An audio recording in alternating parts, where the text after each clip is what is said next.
हम पुकार पुकार के बोल रहे हैं सर, आदमी लोग सुन रहे नहीं है। ये तो जादू वाला तेल नहीं है, ये 108 जड़ी बूटी का तेल रहता है। 11 साल की थी तब से मैंने गुरु दीक्षा ली थी और 13 साल की से मैंने अब संन्यास लिया है। मेरे बचपन की इच्छा थी संन्यास लेने की, साध्वी बनना है, पर घर वाले छोटे के होने के नाते मेरी कोई सुनवाई नहीं करते थे। जब महाकुंभ के मेले में आई थी मैं, तब मैंने गुरुजी से बोला था तो इन्होंने मना कर दिया था। पहले तो इन्होंने मुस्कुरा दिया है, हंसते रहे, कह रहे थे कि कोई मामूली चीज नहीं है साध्वी बनना। मैंने माता पिता से पूछा, वो उन्होंने बोला कि जो तुम्हारी इच्छा करे वो करो। तो मेरी इच्छा तो यही थी कि मुझे साध्वी बनना है। वो मेरे माता पिता नहीं है, अब मेरे बच्चे हैं, वो भक्त हैं मेरे। उनकी उसमें रहती थी, अब मैं अपने गुरु की साइड में रहती हूँ, तो मेरे बच्चे हैं वो लोग।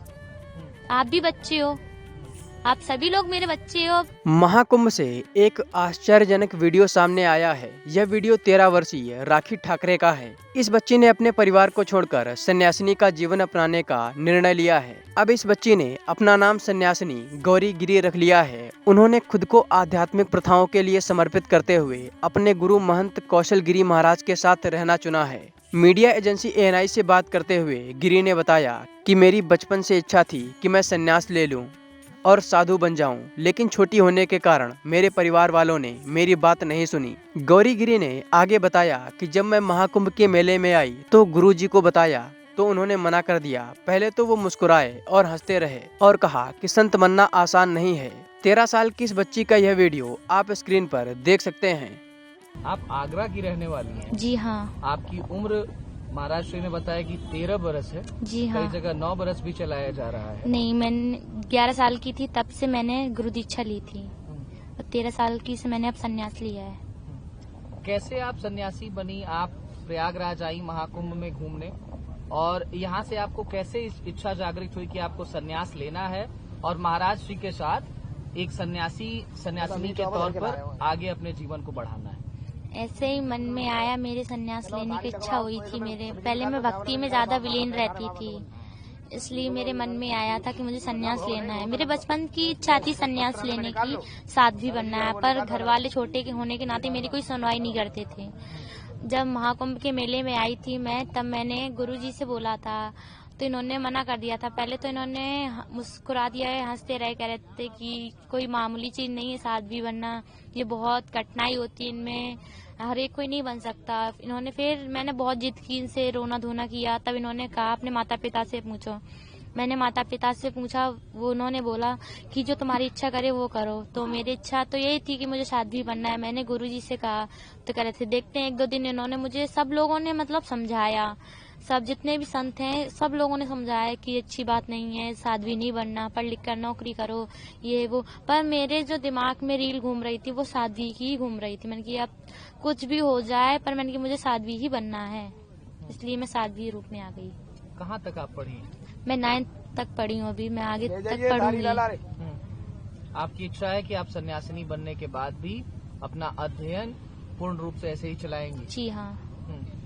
क्या आप तो अब सन्यासी बन गई हैं, तो सन्यासी का कार्य जो होता है वो क्या कुछ होता है, उसके बारे में बताइए। बस ऐसे ही सनातन धर्म का प्रचार करना है, जो बिगड़े लोग हैं उनको सुधारना है, सब में मतलब कि बदलाव लेकर आना है जीवन की, सबका जीवन सुधारना है। जो गलत लोग हैं उनको सही लाइन में लेकर आना है, सही रास्ता दिखाना है उन्हें। यही उद्देश्य है आपके जीवन का? जी हाँ। आपके माता पिता अब आपसे दूर चले जाएंगे, क्या उनकी याद आपको आएगी? अभी तो वो आपके साथ में ही वो मेरे माता पिता नहीं है, अब मेरे बच्चे हैं, वो भक्त हैं मेरे, वो बच्चे हैं मेरे माता पिता अब नहीं है। थे जब थे, अब कोई नहीं है मेरा। मेरे जो भी है मेरे गुरु हैं। अचानक से ऐसा परिवर्तन कैसे आ गया? जिस माँ ने आपको जन्म दिया, अब आप उसको अपनी माँ नहीं मान रही? वो भी मेरी बेटी है, वो मेरी बेटी है। पहले थी माँ, जब मैं उनकी उसमें रहती थी, अब मैं अपने गुरु की साइड में रहती हूँ, तो मेरे बच्चे हैं वो लोग।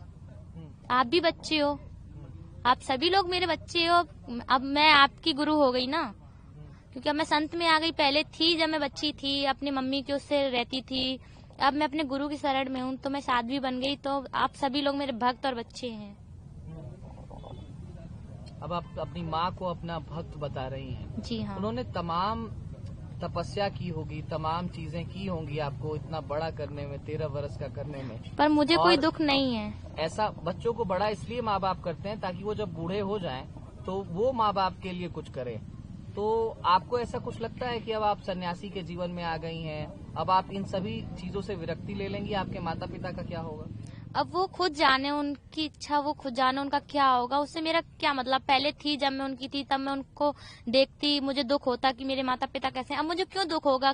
क्योंकि मैंने सब मोह माया जो था मेरा, मैंने सब त्याग दिया, अपना सब चीज त्याग दी मैंने। जब मैं त्याग नहीं सकती थी, क्यों करवाया जाता है? ये साध्वी रूप में कब आते हैं? जब पूरी सब चीज त्यागनी पड़ती, धन दौलत घर बार सबको, मैंने सबको त्याग दिया है, इसलिए मैं इसमें आई हूँ। इसलिए मुझे किसी चीज का मोह माया नहीं है।